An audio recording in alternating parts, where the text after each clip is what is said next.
కోటంరెడ్డి శ్రీధర్ రెడ్డి గారు. ధన్యవాదాలు అధ్యక్ష. అధ్యక్ష, కేంద్రం ఇచ్చిన నిధులు పక్కదారి పట్టాయి, జగవిరిగిన సత్యం.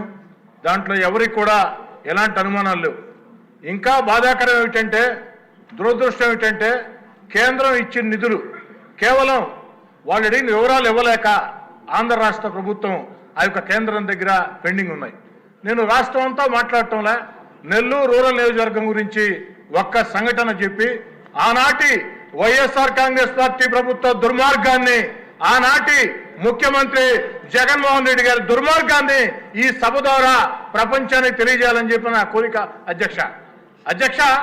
నెల్లూరు రూరల్ నియోజకవర్గంలో దేవరపాళెంలో నరసింహకొండ ఉంది. నరసింహస్వామి దేవస్థానం. కలియుగ వెంకటేశ్వర స్వామి వైకుంఠం నుంచి తిరుమల వచ్చేటప్పుడు ఏదైతే భూలోకంకి వచ్చినప్పుడు తొలి అడుగు నరసింహకొండలో వేస్తే రెండో అడుగు కడప దేవుడి గడపలో వేసి తిరుమల వెళ్ళాడు. అంత ప్రసిద్ధి చెందినటువంటి పుణ్యక్షేత్రం. ఆ పుణ్యక్షేత్ర అభివృద్ధికి ఆనాటి ముఖ్యమంత్రి గారు చుట్టూ తిరిగి అభివృద్ధికి నిధులు ఇవ్వకున్నా నేను నాకున్న వ్యక్తిగత సంబంధాలతో ఆనాటి భారత ఉపరాష్ట్రపతి, ఈనాటి మాజీ ఉపరాష్ట్రపతి వెంకయ్యనాయుడు గారి సహకారంతో వెంకయ్యనాయుడు గారు తన పదవిని ఏదైతే పూర్తయ్యే కాలంలో ఆఖరి లేఖ కేంద్రానికి రాశాడు. ఇది నెల్లూరు జిల్లాలో ఉంది. నెల్లూరు రూరల్ ఎమ్మెల్యే చెప్పేది వాస్తవం. కేంద్ర ప్రభుత్వం నిధులు ఇవ్వాలంటే వెంకయ్యనాయుడు గారి మీద గౌరవంతో ఆనాడు టూరిజం శాఖ మంత్రి కిషన్ రెడ్డి గారు ఏదైతే 50 కోట్ల రూపాయల నిధులు కేంద్రం నేరుగా విడుదల చేసింది. ఇందుకు ఈనాటి మంత్రి సత్యకుమార్ గారే ఒక సాక్ష్యం. అయితే బాధాకరం అధ్యక్ష, ఆ నిధులు విడుదల చేసిన తర్వాత 15 రోజులకి వైఎస్ఆర్ కాంగ్రెస్ పార్టీకి నేను దూరం కావాల్సి వచ్చింది. కానీ వైఎస్ఆర్ కాంగ్రెస్ పార్టీ దూరం జరిగినా ఖచ్చితంగా నరసింహస్వామికి న్యాయం చేస్తారు. దేవుడి మీద నమ్మకం ఉండేవాళ్ళు ఈ పని ఎవరో కూడా ఆపరం భావించా. కానీ ఆనాటి ముఖ్యమంత్రికి ప్రజల మీద నమ్మకం లేదు, దేవుడి మీద నమ్మకం లేదు. దుర్మార్గంగా దాన్ని ఆపేశారు. అనేక సార్లు ఆనాటి ముఖ్యమంత్రి పేషి అధికారులకి, ఎందుకంటే ఆనాటి ముఖ్యమంత్రి పేషి అధికారులు ఫోన్లు చేస్తే ఫోన్లు ఎత్తుకోరు, ఎమ్మెల్యేలు ఫోన్లు చేస్తే గుడ్ మార్నింగ్ గుడ్ నైట్ మెసేజ్లు పెట్టి ప్రతిరోజు కూడా వెంటబడినా అతిగెత్తి లేదు. ఈరోజు అది ఏ స్థాయిలో ఉంది, ఎక్కడ ఉంది? ఏదైతే నెల్లూరు రూరల్ నియోజకవర్గంలో ఒక భారతదేశంలోనే విశిష్ట దేవస్థానం దేవరపాళెం నరసింహకొండ దేవస్థానం కేంద్రం ఇచ్చిన 50 కోట్ల రూపాయల డబ్బులకి రాష్ట్రం డిపిఆర్ ఇచ్చిందా లేదా? దానికి కనీసం ఇప్పటి ఆర్థిక శాఖ మంత్రి గారైనా చర్యలు తీసుకొని న్యాయం చేస్తారా లేదా? నా మాటలు ముగించే ముందు ఒక మాట అధ్యక్ష.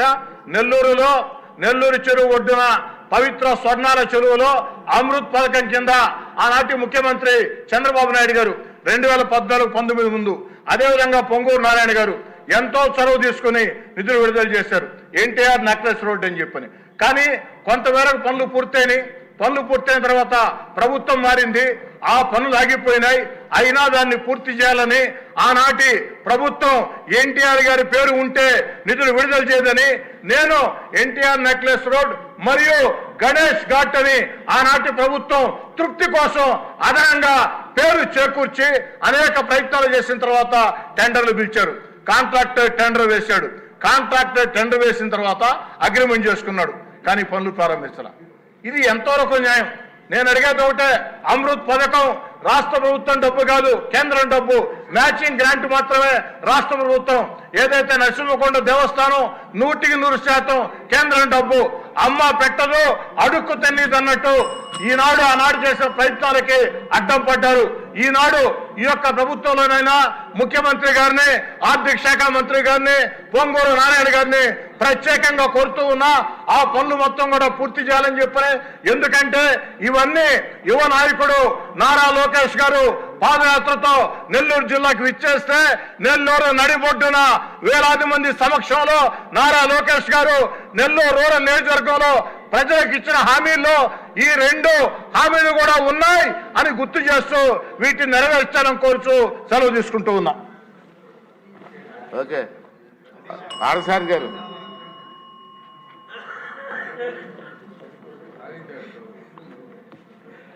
అధ్యక్ష, ఈరోజు మిమ్మల్ని అధ్యక్ష అని పిలవడానికి అవకాశం ఇచ్చినటువంటి ఆదోని ప్రజలకు ధన్యవాదాలు తెలుపుతా ఉన్నాను. ఇదే సందర్భంలో ఇది మంచి చర్చ అధ్యక్ష. కేంద్ర ప్రభుత్వం రాష్ట్రానికి గత 5 సంవత్సరాలుగా ఎంతో పెద్ద నిధులు ఇచ్చినప్పటికీ కూడా అవి పక్కదావ పట్టించడం అన్నది చాలా దారుణమైన విషయం అధ్యక్ష. కేంద్ర ప్రభుత్వం రాష్ట్రంలో సుమారుగా 142 పథకాలను అమలు చేస్తాం.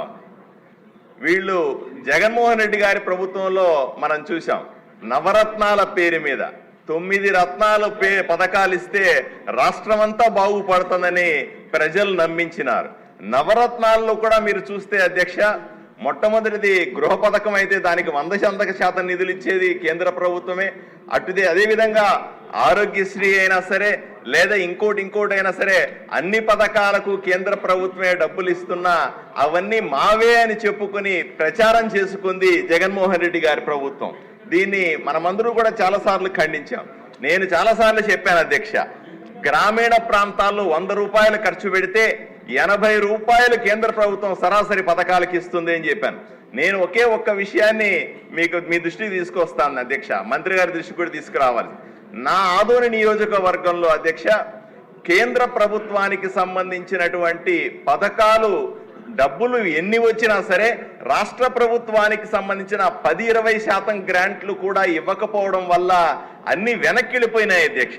ఉదాహరణకి సమ్మర్ స్టోరేజ్ ట్యాంక్ నాశనం అయితే అది పాడైపోయిన ఒక వాల్ పూర్తిగా పడిపోతే 80 కోట్ల రూపాయలు కేంద్ర ప్రభుత్వం ఇస్తే కేవలం 10 కోట్ల రూపాయలు రాష్ట్ర ప్రభుత్వం ఇవ్వలేకపోవడం వల్ల ఆ డబ్బులు వెనక్కి వెళ్లాల్సిన పరిస్థితి వచ్చింది అధ్యక్ష. అంతేందుకు ఇంటింటి కొళాయి పేరుతో జల జీవన్ మిషన్ కింద 100కు 100% నిధులు కేంద్ర ప్రభుత్వం ఇస్తే ఈ రోజు కూడా 50% మించకుండా 50% కూడా ఇళ్లకు ఇంటింటి కొళాయి ఇవ్వకపోవడం ఎంత దారుణమో ఆలోచన చేయండి. అదేవిధంగా డ్రైనేజ్ అయినా సరే, రోడ్లు వెడల్పు చేసే కార్యక్రమం అయినా సరే, కనీసం యువత ఆడుకోవడానికి ఇండోర్ స్టేడియంకి సంబంధించిన పెద్ద ఎత్తున నిధులు కేంద్ర ప్రభుత్వం ఆదోని నియోజకవర్గానికి పంపిస్తే దాన్ని కూడా సద్వినియోగం చేసుకోకుండా వెనక్కు పంపించేసి లేదా పక్కదావ పట్టించిన ఘనత జగన్మోహన్ రెడ్డి గారి ప్రభుత్వం. ఈ పొరపాట్లు మళ్ళీ జరగకుండా ఉండాలని గ్రామీణ ప్రాంతాల్లో నరేంద్ర మోదీ గారు నేరుగా ఇచ్చేటువంటి డబ్బులు సర్పంచ్ నిధుల నుంచి పక్కదారి మళ్లించకుండా చూడాలని మనం ఎన్నోసార్లు విన్నవించుకున్నాం. అది జరుగుతుందని ఆశిస్తా ఉన్నాం. ఈ ఆగస్టులో సర్పంచులకు ప్రత్యేకంగా నిధులు రాబోతా ఉన్నాయి. వాటిని సద్వినియోగం చేసుకుంటాం అధ్యక్ష. అదే సందర్భంలో మన ప్రభుత్వంలో, కూటమి ప్రభుత్వంలో ప్రజలకు కూడా మనం ధైర్యాన్ని కల్పించాల్సిన అవసరం ఉంది. కేంద్ర ప్రభుత్వం నుంచి వచ్చే నిధులను పక్కదావ పట్టించాం, ఎట్టి పరిస్థితిలో దుర్వినియోగం చేయం, వాటిని ప్రజలకు సక్రమంగా వినియోగిస్తామనే విషయాన్ని మీ ద్వారా ప్రజలకు కూడా హామీ ఇస్తున్నాను అధ్యక్ష. నరేంద్ర బ్రహ్మరాజు గారు. ఓకే, వచ్చిన అవర్ పూర్తయిందండి. 2 అవర్స్ పైన అయింది. నోనమ్మా, ప్లీజ్ ఇప్పటికే అసలు వచ్చిన అవర్ అమ్మ ప్లీజ్. మంత్రి గారు కూడా సమాధానం చెప్పాలి దీనికి. మంత్రి గారు సమాధానం చెప్పిన తర్వాత మాట్లాడదాం. సార్, సాంబశివరావు గారు కానీ, కోటంరెడ్డి శ్రీధర్ కానీ, పార్థసారథి గారు కానీ దీని మీద అనేక అంశాలని లేవనెత్తారు అధ్యక్ష. శ్రీధర్ రెడ్డి గారు లేవనెత్తినటువంటి దేవరపాలెం నరసింహస్వామి దేవాలయానికి సంబంధించి కేంద్రం ఇచ్చినటువంటి నిధుల్ని అడిగారు. దాన్ని తప్పకుండా పరిశీలిస్తాం, ఎక్కడుంది అనేటువంటిది ఆ సభ్యుడికి కూడా తెలియజేస్తాం అధ్యక్ష. దాంతోపాటు ఎన్టీఆర్ నెక్లెస్ రోడ్ అనేటువంటిది అమృత్ పథకం, మీ జిల్లా మంత్రి గారే ఉన్నారు, తప్పకుండా వారు దాన్ని పూర్తి చేస్తారనేటువంటిది నమ్మకాన్ని కలిగిస్తున్నాం అధ్యక్ష. ప్రధానంగా అనేక కేంద్ర ప్రభుత్వం నుంచి వచ్చేటువంటి నిధులు ఆగిపోయినటువంటి విషయం వాస్తవం అధ్యక్ష. ఇక్కడ 60% వాళ్ళు ఇచ్చేటువంటి స్కీమ్స్ కొన్ని ఉన్నాయి, 70% వాళ్ళు ఇచ్చేటువంటి స్కీమ్స్ ఉన్నాయి. మనం 30% 40% పెడితే మనకు ఉపయోగపడేవి. చిన్న పిల్లలకు ఉపయోగపడేటువంటి పథకాలని కూడా వీళ్ళు ఉపయోగించుకోలేదు, మహిళలకు ఉపయోగపడేటువంటి పథకాలను ఉపయోగించుకోలేకపోయారు, రైతులకు ఉపయోగపడేటువంటివి, ట్రైబల్స్కి ఉపయోగపడేటువంటివి, దళితులకి ఉపయోగపడేటువంటివి, అన్ని వర్గాల ప్రజల కోసం కేంద్రం ఇచ్చేటువంటి నిధుల్ని కూడా సద్వినియోగం చేసుకోకుండా దాదాపు ఆ పథకాలన్నీ ఆగిపోయి ఇవాళ ఎకానమీనే ఒక గ్రైండింగ్ హాల్ట్కి వచ్చేటువంటి పరిస్థితికి తీసుకొచ్చారు అధ్యక్ష. తప్పకుండా దీన్ని సభ్యులు అడిగారు మన వైట్ పేపర్ పెట్టాలని. ఈ నెల ఈ సెషన్ చివరి రోజుల్లోనే ఈ రాష్ట్రంలో జరిగినటువంటి ఆర్థిక విధ్వంసం మీద ఇదే సభలో మనం వైట్ పేపర్ ప్రవేశపెట్టబోతున్నాం. దాని తర్వాత తప్పకుండా సభ్యులు అడిగినట్టు సాధ్యమైనంతగా ఈ సమాచారాన్ని ఇంకో రూపంలో తీసుకొస్తే మరిన్ని వివరాల్ని సభ్యులందరికీ కూడా అందజేస్తాం.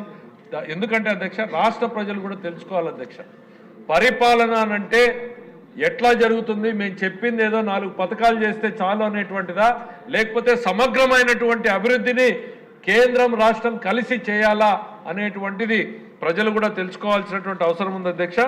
తప్పకుండా ఈ వివరాలన్నింటి కూడా సభ ముందు పెడతామనేటువంటిది కూడా మీకు తెలియజేసుకుంటున్నాను అధ్యక్ష. నెక్స్ట్